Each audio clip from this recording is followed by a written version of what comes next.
পরিবারের রাজনীতি চলবে না।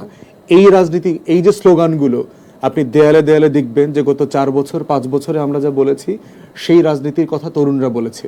সংস্কার চাই, পরিবর্তন চাই, রাষ্ট্র কাঠামোর মেরামত চাই। এই প্রত্যেকটা স্লোগানের ভিতর থেকে আমার রাজনীতি অলরেডি ইন্টেলেকচুয়ালি এবং আইডিয়া লেভেলের প্রতিষ্ঠিত হয়ে গেছে। তো 6 কোটি তরুণের কাছে এই জন্য আমাদের আবেদন হচ্ছে যে বদলে দেবার রাজনীতি করতে হবে। পুরাতন রাজনীতি দিয়ে নতুন বাংলাদেশ গড়া যাবে না। একদমই। তবে একটা কথা সবসময় কমন থাকে যে এবি পার্টি কি জামায়াত ইসলামীর কোনো সম্পৃক্ততা আছে কিনা, এই বিষয়টা অনেকবারই নিশ্চিত করেছেন, আরেকবার যদি একটু বলতেন। দেখেন, আমাদের ব্যাপারে দল করার পর থেকে 2-3টা পারসেপশন ছিল। তার ভিতরে একটা পারসেপশন হচ্ছে যেটা একটা জামাতের বি টিম। জামাত যেহেতু রাজনীতি করতে পারছে না, সেহেতু তারা একটা দল ওপেন করে রেখেছে, সংস্কার টিম ওপেন করে রেখেছে, তারা যেন বিপদে আপদে এখানে চলে আসতে পারে। কিন্তু আপনাদের মনে থাকার কথা, নিবন্ধন আবেদন যখন চাওয়া হয় ইলেকশন কমিশনে, জামাতের কিন্তু একটা দল আলাদা করে নিবন্ধনের জন্য আবেদন করেছে, বাংলাদেশ ডেভেলপমেন্ট পার্টি, বিডিপি নামে। তাহলে এবি পার্টি তো আলাদা নিবন্ধনের জন্য আবেদন করেছে, তাহলে বিডিপি নামে আরেকটা দল কেন জামাত লঞ্চ করিয়েছে, কেন সেটার জন্য আবেদন করিয়েছে? নাম্বার 1, যদি জামাতের বি টিম হইতো তাহলে জামাত থেকে হাজার হাজার লক্ষ লক্ষ মানুষ তো আমাদের দলে যোগ দেওয়ার কথা ছিল, দেয়নি তো। আমাদের অধিকাংশ নেতাকর্মীরা নতুন রাজনীতি করছে। তার মানে কি সম্পৃক্ততা নেই? মানে প্র্যাকটিক্যালি বলছি আর কি যে কেন নাই। প্লাস হচ্ছে জামাত যে ধরনের রাষ্ট্র চায় আর আমরা যে ধরনের রাষ্ট্র চাই, এই রাষ্ট্র প্রকল্পটা ফান্ডামেন্টালি ডিফারেন্ট।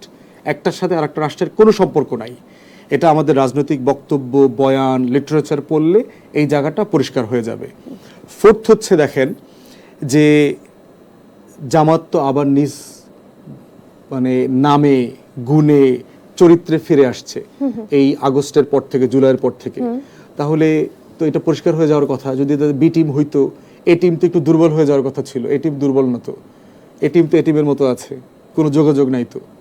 সো অ্যাবসলিউটলি এই রাজনীতির সাথে এটার কোনো সম্পর্ক নাই। আচ্ছা, সম্পর্ক যদি না থাকে, সুষ্ঠু নির্বাচন হলে কাদের আসলে জয়যুক্ত হওয়ার সম্ভাবনা আছে বলে আপনি মনে করছেন এই মুহূর্তে? এই মুহূর্তে নির্বাচন হলে বিএনপি জিতবে, এই ব্যাপারে তো কোনো সন্দেহ নাই। জামাতে ইসলামী নয় কেন? মানে এটা আমি বোধ করছি না আর কি। মানে বিএনপি ছাড়া অন্য কারো এককভাবে বাংলাদেশে জেতার মতো ক্যাপাসিটি আছে বলে এই মুহূর্তে আমি মনে করছি না। বাট বিএনপি তো বলছে তারা একটা ঐক্যমতের নির্বাচন করবে, ফ্যাসিবাদ বিরোধী আন্দোলনে যারা সংশ্লিষ্ট ছিল তারা সবাই একসাথে মিলে নির্বাচন করবে, অথবা একসাথে মিলে সরকার গঠন করবে, এরকম একটা প্রস্তাবনা বিএনপির আছে।